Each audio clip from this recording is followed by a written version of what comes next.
The Lord be with you. A reading from the Holy Gospel according to Luke. When Jesus had finished all his words to the people, he entered Capernaum. A centurion there had a slave who was ill and about to die, and he was valuable to him.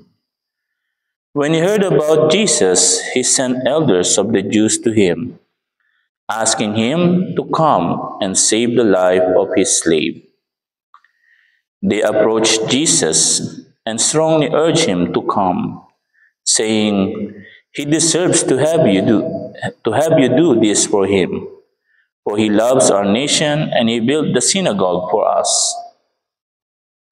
And Jesus went with them. But when he was only a short distance from the house, the centurion sent friends to tell him, "Lord, do not trouble yourself, for I am not worthy to have you enter under my roof. Therefore, I did not consider myself worthy to come to you. But say the word, and let my servant be healed. For I too am a person subject to authority, with soldiers subject to me. And I say to one, 'Go,' and he goes. And to another, 'Come here,' and he comes. And to my slave, 'Do this,' and he does it." When Jesus heard this, he was amazed at him, and turning said to the crowd following him, "I tell you, not even in Israel have I found such faith." When the messengers returned to the house, they found the slave in good health. The Gospel of the Lord.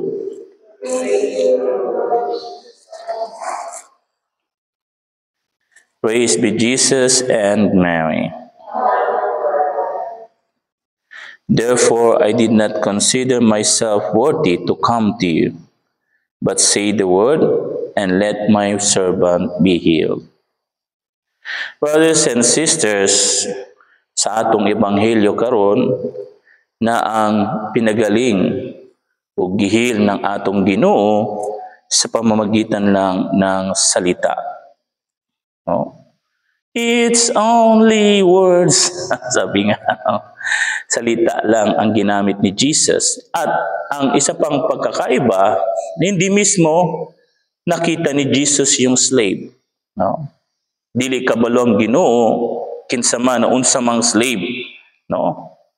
Pero dahil sa pagtuo o pananampalataya o faith ng centurion, naayob yun.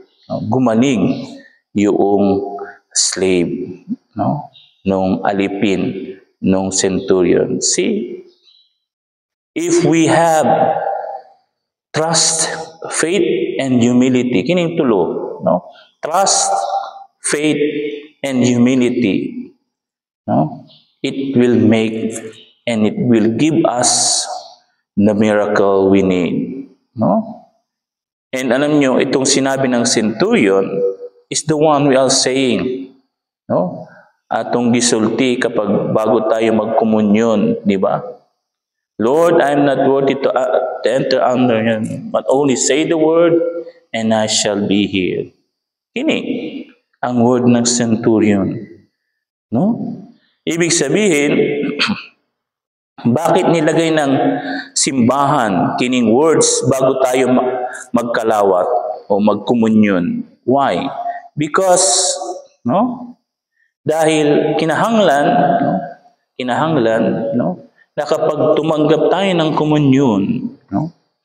Na yung ating pagtuo, yung ating tiwala, at yung ating pagpapaubos, yung humility, no?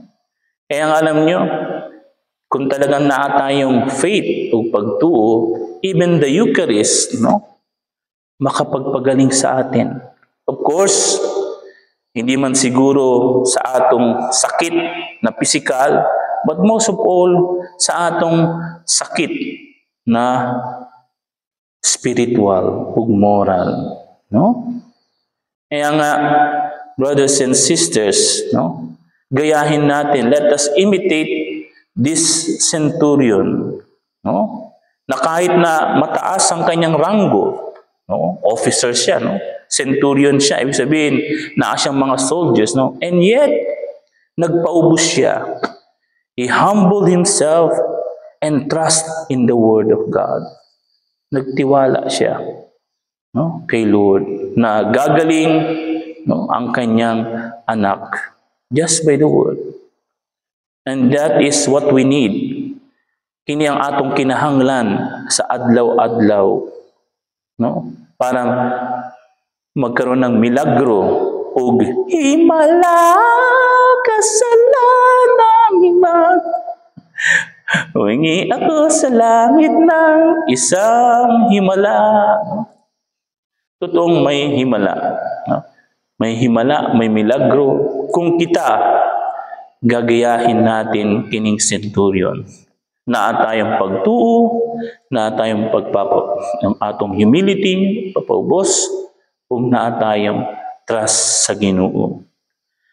Kung atong pangayoon, let us ask our Blessed Mother and Saint Cyprian and Saint Cornelius na tagaan gyud ta ng grasya na gayahin natin, imitate this centurion sa atong ebanghelyo in our gospel today. Praise be Jesus and Mary.